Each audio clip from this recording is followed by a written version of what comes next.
Perhaps the most powerful and compelling form of resistance to Islamic ideology is not coming from we non-Muslims, we who have not as yet submitted our thoughts, words, actions and dreams to Islam. It's actually coming from ex-Muslims, and I'd like to share with you some of the comments that ex-Muslims have made about Islam. Okay, the quotes. Number 1. My reason for leaving Islam is very simple. I read the Qur'an using a little logic. The Noah's Ark that is recorded in the Qur'an is one of the most bizarre stories I've ever heard. Noah had, it seems, the ability to communicate with animals to ask them to come aboard his ship, so that their species would not become extinct. Back then, the early Arabs looked around themselves, and they saw a few camels and a couple of dogs, and they thought that these were all the animals in the world. They were unaware of the fact that there are over 1 billion species in the world, and some that have not even been discovered yet. What about the animals that didn't live in Arabia? Did Noah fly on a winged horse like Muhammad to go and collect the animals from all around the world? What about the species that were unable to see without a microscope? How did Noah collect them? This was enough for me to realize that the Quran is just a book of fables. I was astonished at the fact that the Quran mentions nothing about punishment for rape. The word rape is not even mentioned once in the Quran, as if it were not worth bringing up. Apparently, Allah thought it worthwhile to insist to his Prophet the necessity for praying and paying alms over 1,000 times, but rape is not worth mentioning. What I've done for the last 6 months on the internet is debate with Muslims and try to show them the light of truth. When you debate with a Muslim, and he doesn't know what to say, he always says, God is the author of the Quran because that's what it says in the Quran. It's absurd to prove something by itself. Second quote. I'm a 30-year-old male who was born in Pakistan but moved to the West with my family when I was 5. I was forced to attend religious training with ignorant and cruel mullahs. I developed a deep-seated fear of God and of not obeying his law. I made friends of all races and religions and had to reconcile that with the fascist absolutist doctrines of Islam. So I created a mental schizophrenia. In my heart I always felt that the inequality of women was wrong, that non-Muslims were just as equal and human as Muslims, that science provided much more reasonable explanation of the world than the myths of Islam ever did. But I was too paralyzed by fear and by not wanting to upset my family, so I never said anything. Then puberty hit. When I realized I was attracted to boys and fell in love with them instead of girls, I had an extremely difficult crisis of the soul. I knew the extreme contempt that Islam had for homosexuality, and I felt that I would suffer the torments of hell for feeling the way I did. I tried committing suicide in college, but was saved by a friend, and that was the turning point. I decided that I was no longer going to be a slave to a barbaric, fascist, sexist, homophobic, totalitarian, obscurantist, cultist, joyless, loveless, fear-mongering, horrible, horrible, horrible ideology. Today, free of Islam and religion, I feel more liberated and powerful, and in control of my life than I could ever imagined. I've created a family for myself based on people who share my values and who accept and love me for who I am.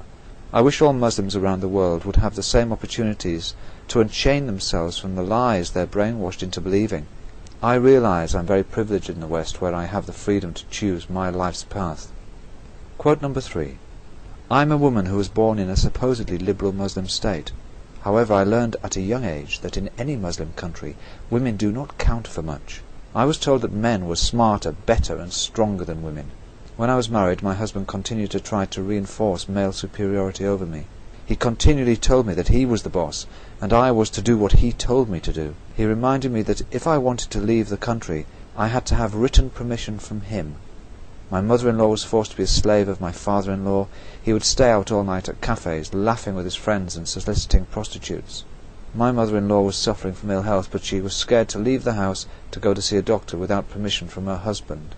Her husband would always deny permission, so that he wouldn't have to pay the doctor the money he wanted to use on entertainment. I started to refuse to wear hijab, and my husband's beatings didn't change my mind. Then I read the Quran for the first time critically. It was a disgusting book full of hatred and intolerance. When my husband and I immigrated to the United States, I bought a copy of Ibn Warwick's Why I Am Not a Muslim. As I read the book, I felt like I was being liberated. Quote number 4. I grew up a Muslim, but I always had my doubts about the whole thing. As I grew older, I started to look at religion as a social phenomenon. Now there's no doubt in my mind that Judaism, Christianity and Islam are all man-made. However, I found the Islamic message to be particularly disturbing, mainly because it requires at its core suppression and persecution of all those who oppose it.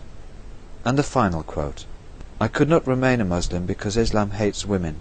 I think I always knew this, but as I got older, that knowledge became more acute.